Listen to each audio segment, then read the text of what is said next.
मर्यादा पुरुषोत्तम भगवान श्री राम के परम भक्त श्री हनुमान जी के बारे में तो सभी जानते हैं। यह भी जानते हैं कि दशरथ नंदन राम हनुमान के हृदय में बसते हैं। लेकिन क्या आपको यह पता है कि एक बार पवन सुत हनुमान श्री राम जी से ही लड़ने पहुंच गए थे?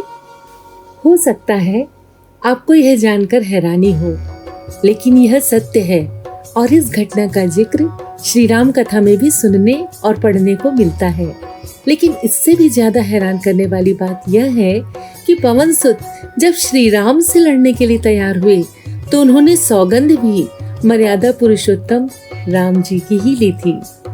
आइए जानते हैं कि ऐसा क्या हुआ कि श्री राम के परम भक्त पवन सुत को उनसे युद्ध करना पड़ा। वीडियो शुरू करने के पहले मैं बस इतना चाहूंगी कि आप इस चैनल को सब्सक्राइब कीजिए, वीडियो को लाइक और शेयर कीजिए ताकि ज़्यादा से ज़्यादा लोगों तक ये जानकारी पहुंचे, और बेल आइकन दबाइए ताकि आपको समय समय पर नोटिफिकेशन मिलता रहे। इस कथा के अनुसार एक बार सुमेरु पर्वत पर सभी संतों की सभा का आयोजन हुआ।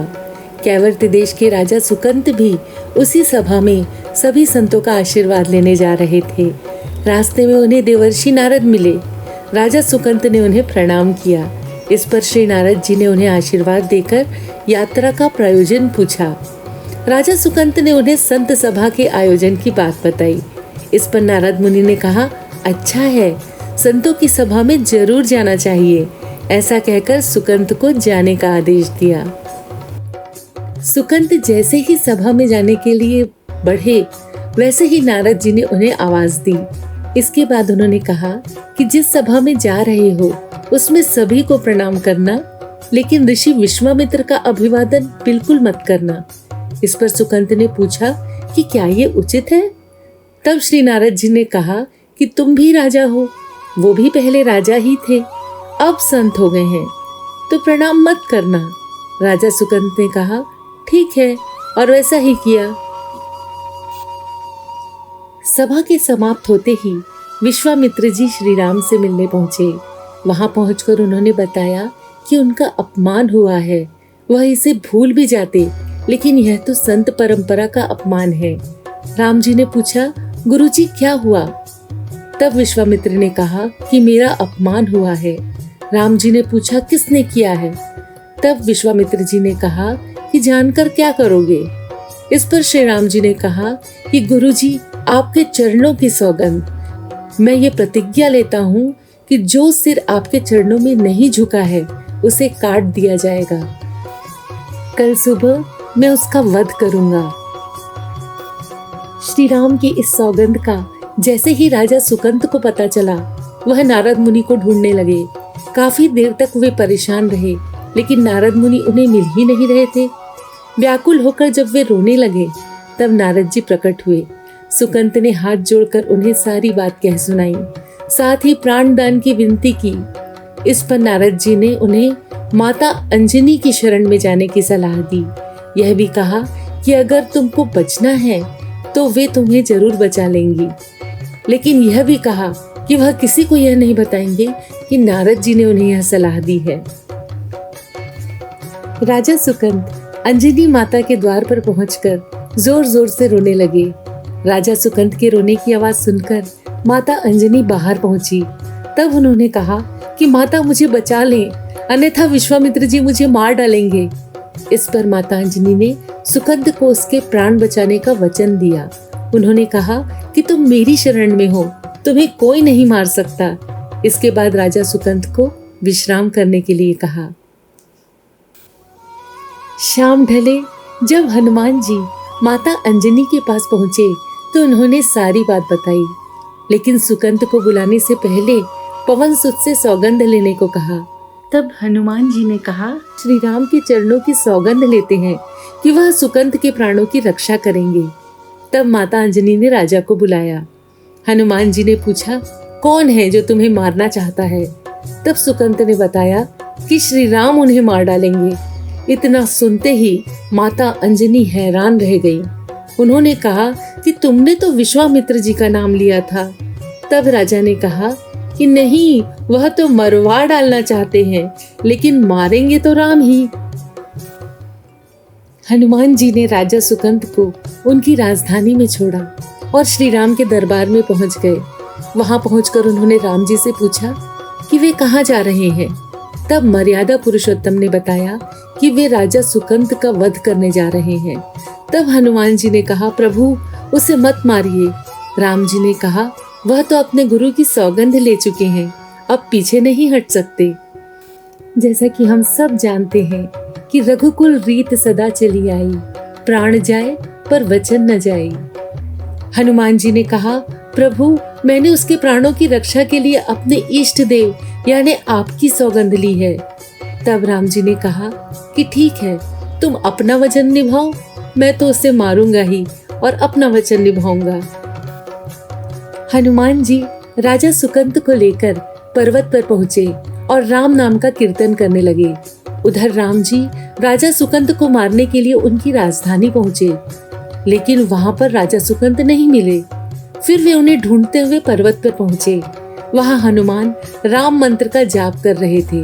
राम जी को देखते ही सुकंत डर गए। उन्होंने कहा, अब तो राम जी उसे मार ही डालेंगे। वह बार बार हनुमान जी से पूछते कि क्या वे बच पाएंगे।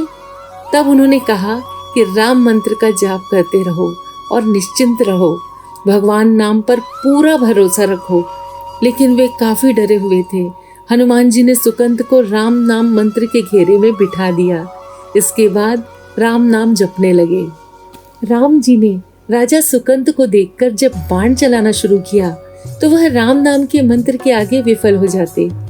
राम जी हताश हो गए कि क्या करें। यह दृश्य देखकर श्री लक्ष्मण जी को लगा कि हनुमान जी भगवान राम को परेशान कर रहे हैं, तो उन्होंने स्वयं ही हनुमान जी पर बाण चला दिया। लेकिन यह क्या, उस बाण से पवन सुत के बजाय श्री राम जी मूर्छित हो गए। यह देखते ही लक्ष्मण जी दौड़ पड़े और देखते हैं कि बाण तो हनुमान जी पर चलाया था, लेकिन मूर्छित राम जी कैसे हो गए। तब उन्होंने देखा कि पवन सुत के हृदय में तो श्री राम बसते हैं। जी जैसे ही होश में आए वह हनुमान जी की ओर दौड़े। उन्होंने देखा कि उनकी छाती से रक्त बह रहा है। वह हनुमान जी का दर्द देख नहीं पा रहे थे।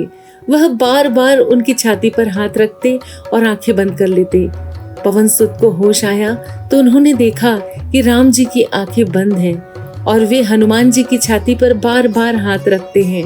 फिर हनुमान जी के सिर पर हाथ फेरते हैं। तब पवन सुत ने सुकंत को पीछे से निकाला और उसे अपनी गोद में बिठा लिया।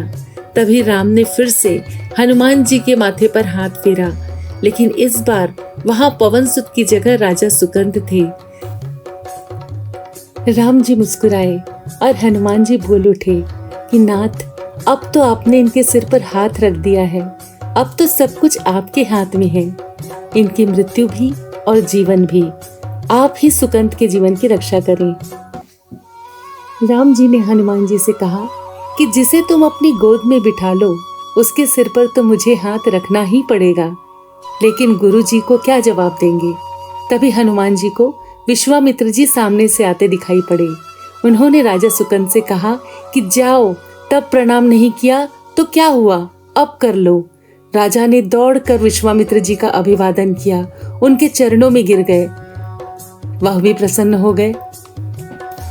विश्वामित्र जी भी प्रसन्न हो गए और बोले, राम इसे क्षमा कर दो। मैंने इसे क्षमा कर दिया क्योंकि संत का काम मिटाना नहीं बल्कि सुधारना होता है। यह भी सुधर गया है। उन्होंने सुकंत से पूछा कि संत का सम्मान न करने की सलाह तुम्हें किस कुसंग ने दी थी। राजा सुकंत विश्वामित्र जी से कुछ कहते कि इससे पहले नारद मुनि प्रकट हो गए। उन्होंने सारी घटना कह सुनाई। तब विश्वामित्र जी ने पूछा कि नारद, तुमने ऐसी सलाह क्यों दी। तब नारद जी ने कहा कि अक्सर ही लोग मुझसे पूछते थे कि राम बड़े या राम का नाम बड़ा, तो मैंने सोचा कि क्यों न कोई लीला ही हो जाए और लोग अपने आप समझ जाएं कि भगवान से अधिक भगवान के नाम की महिमा है। राम का बन प्यारा, राम का बन प्यारा, होगा बेड़ा पार, लगा ले ये नारा, लगा ले ये नारा, बैरी ये संसार।